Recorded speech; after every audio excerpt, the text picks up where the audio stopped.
Hi, my name is Hugo. I'm a director and visual effects supervisor working in the industry, and this is my studio called Hugo's Desk. This is the first video of a series of videos I'm creating, where I'm showcasing my equipment, pipelines, methodologies, and also sometimes review some of the gear found in my office. Now you're probably thinking, I have a lot of equipment, and that's true, but everything here has a reason to be here. And this is why I'm making this series of videos. I'm also making it because a lot of people have asked me about my office. Today on this first video, we'll focus on this super wide monitor, the BenQ PD3420Q, which has been at the center of all of my work for the past 2.5 years as my main display.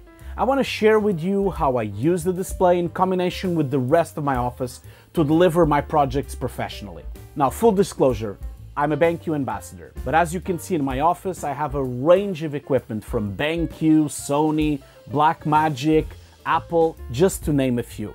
About 90% of what you see here was bought by me, and the only stuff that was given to me for a review unit was these BenQ monitors and the Blackmagic mini panel.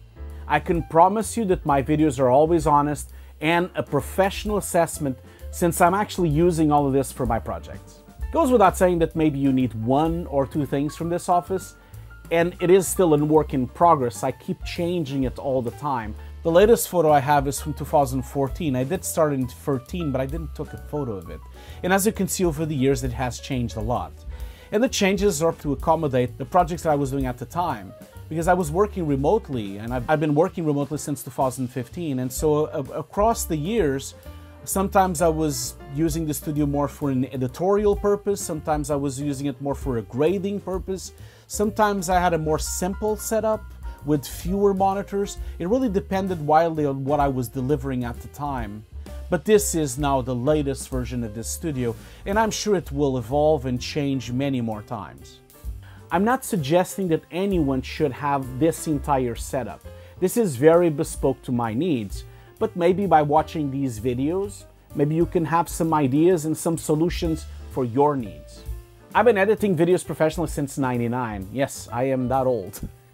1 white hair for each of my clients' feedback notes. As my main display, I do prefer a ultra-wide monitor, and as mentioned, for the past 2.5 years I've been using this BenQ PD3420Q. I like to have my timelines as wide as possible so I can have an overview of my edits in DaVinci. I highly recommend ultra-wide for editing. This type of aspect ratio also gives you a lot of real estate to review photos side by side, for example, or to have multiple browsers at the same time. I also find it super useful for my streamings because of the multi-view capability, but more on that later. I'm not going to waste any time going through the specs, since you can find them on this BenQ page, or you can pause and read this. Of course, having said that, I will go over some specs during the video. Now keep in mind that on this video I'm going to focus on the things that I actually use in production. So stuff like audio and KVM and other options of monitor will not be covered. This is just because, I'm not using those options, so I don't think it would be fair for me to have an opinion about them. But I will focus on the things that are most important for my production. You can also, of course, reach out below in the comments and ask me any questions. I think after 2.5 years, I became quite an expert on this monitor. Let's start with how I use this display on my office as the central hub of my work. Normally, as you can see, I have at least 4 displays. I have a main desktop display in the middle to run all the software I use. To the right, I normally have a vertical monitor to have scopes for grading, to preview photos vertically, or to use during streaming for my chat in notes. In this case, I'm using the BenQ PD2725U for that purpose. On the far right side, I have a BenQ SW272U. This display is mostly used for full screen video preview for editing and grading. I use a Blackmagic Ultra 4K Mini for that. I can also run it as an extended desktop for my computer to use it for grading, photography, editing, sometimes even HDR preview, and of course to play some video games. For this, I have set up several hubs to control all of those inputs and outputs. In fact, this is my main display for gaming to play most of my consoles, ranging from the PS5, the PS4, the PS3, Xbox, Saturn, Mega CD, Jaguar, 3DO, and a lot more. I do have 28 consoles right now.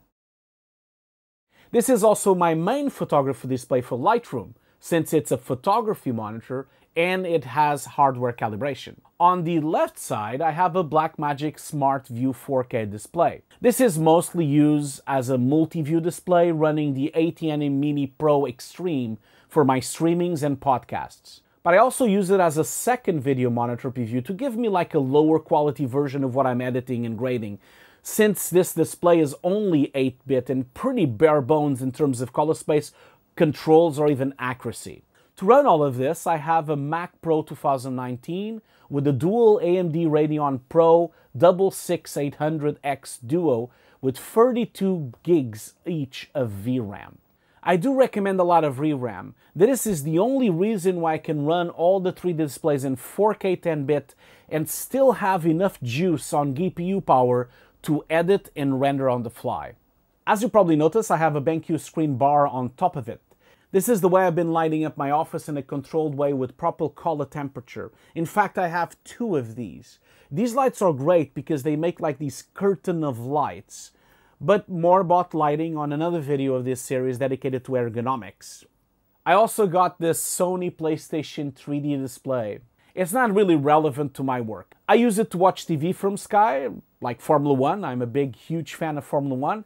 And since it's an active 3D glass compatible device, I also use it to watch 3D stereoscopic films and play PlayStation 3 and Xbox 360 3D stereoscopic compatible games. But don't worry, I will go deeper into all of my office on the other videos.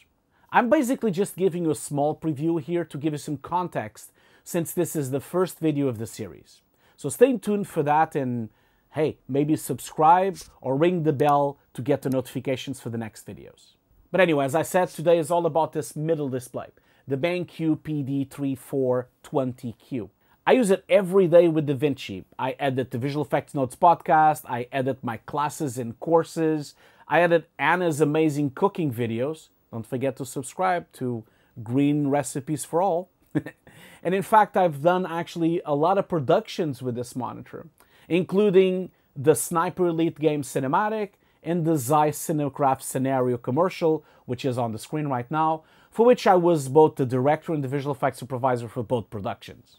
I really took the monitor to its paces, since I was doing real productions with it. Of course, I also use it for all my nuke compositing jobs. I find that it's great to have a wide monitor, and it's a great way to have the node graph in one side and the viewer on the other. This means this display is actually a great setup for single monitor setups. I've also been using it a lot for streaming, mostly because of the dual screen capability.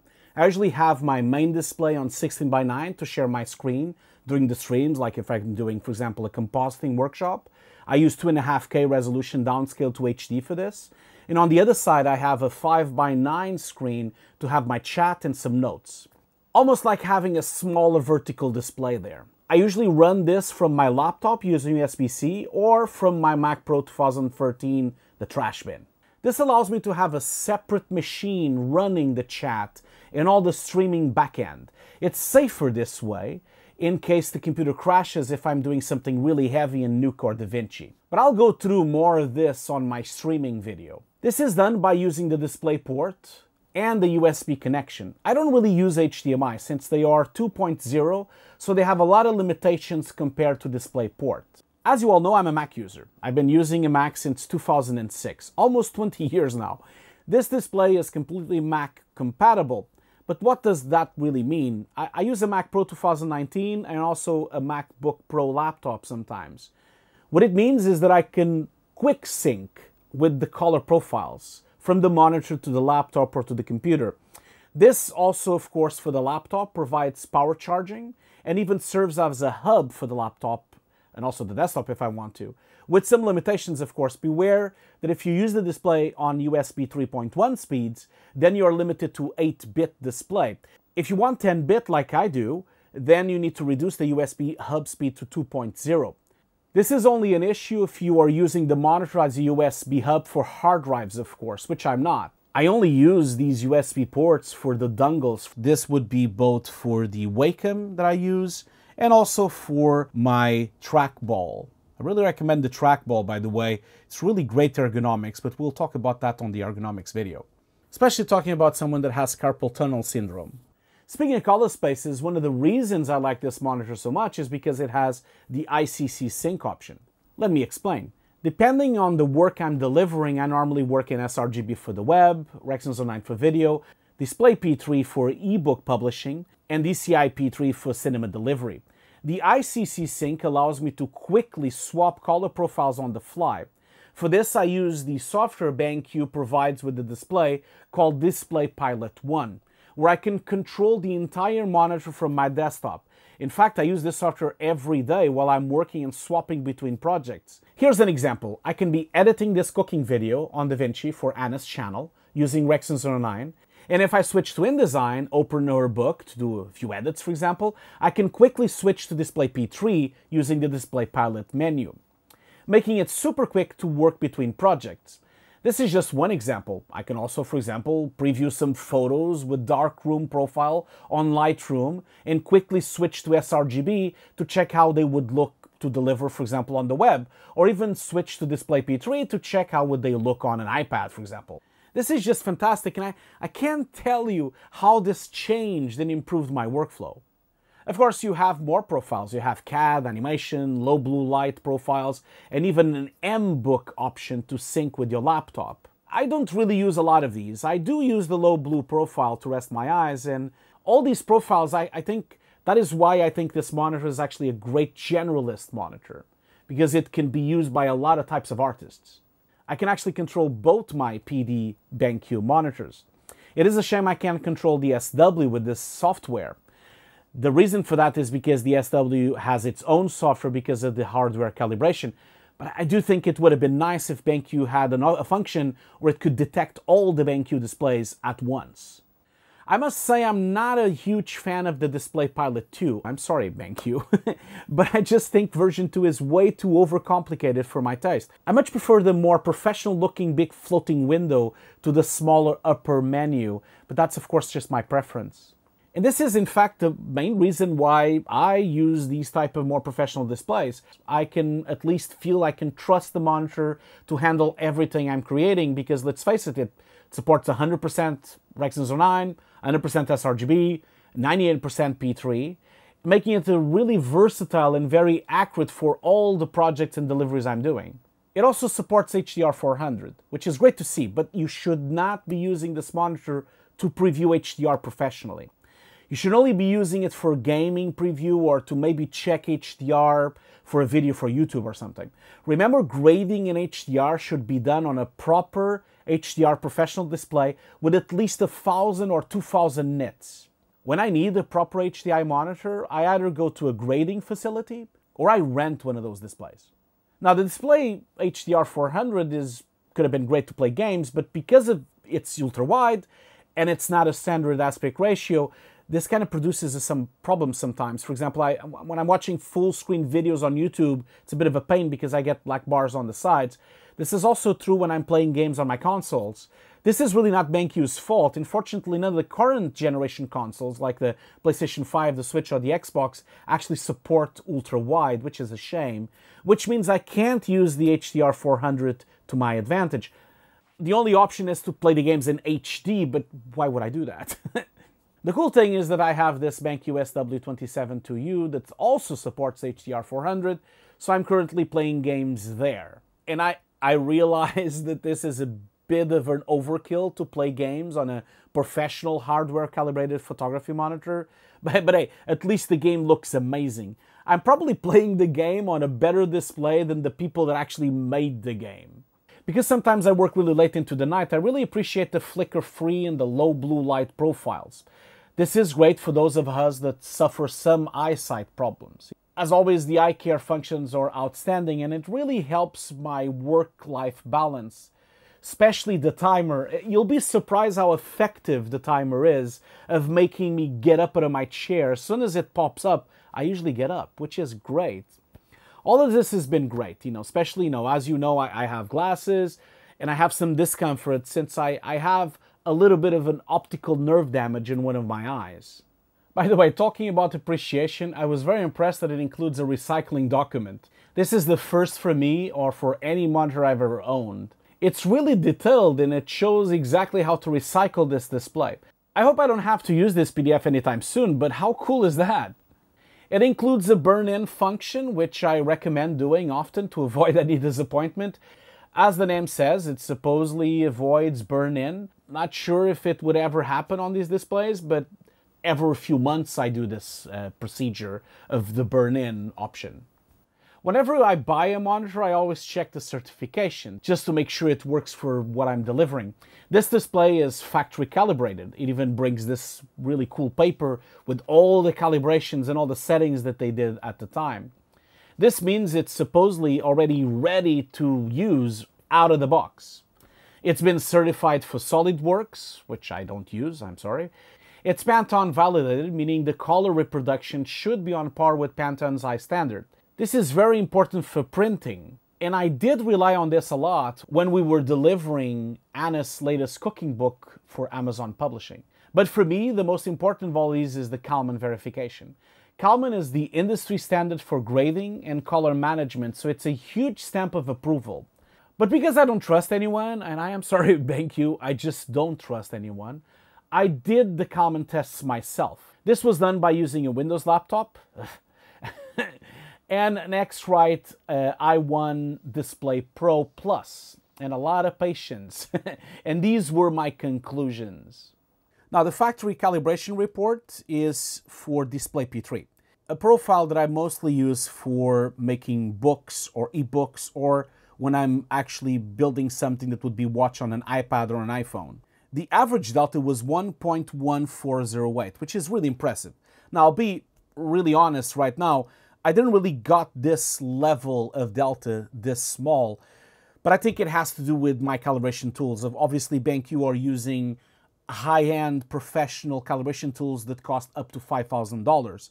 And I'm using an X-Rite, which is like $300 or something. So obviously it's not going to be as accurate as BenQ's tests on the library, on the lab. But just to give you an idea of what happened, when I set the display pilot to sRGB, which is the factory sRGB that comes with the monitor, now the result was very impressive. At the end of the entire run of tests, I got an average delta of 1, which is super impressive. Now, remember, you should always have a monitor with an average delta of 3 or less. This is an average delta of 1 and a maximum delta of 2.1.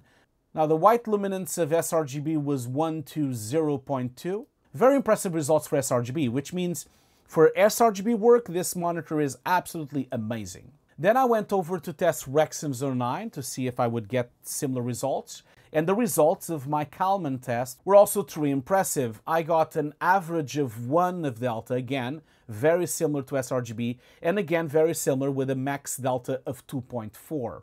The white luminance of Rexam 09 was 87.5. Now, last but not least was the test of Display P3, which is the one that the calibration paper comes with. Now, the results that I got were also truly impressive. I got a final result of average delta 1.6. Now, different to the 1.14 of the paper, but not that far off if you think about it, especially if I'm using such a low-budget calibration tool. Maximum delta of 4.8. As you can see, green across the board. And the white luminance was 178.2. So again, the white luminances were also very accurate. So across the board, I'm very impressed with these results, and I can definitely say that the factory calibrations of BenQ really match what they boast on the website and on the paper report.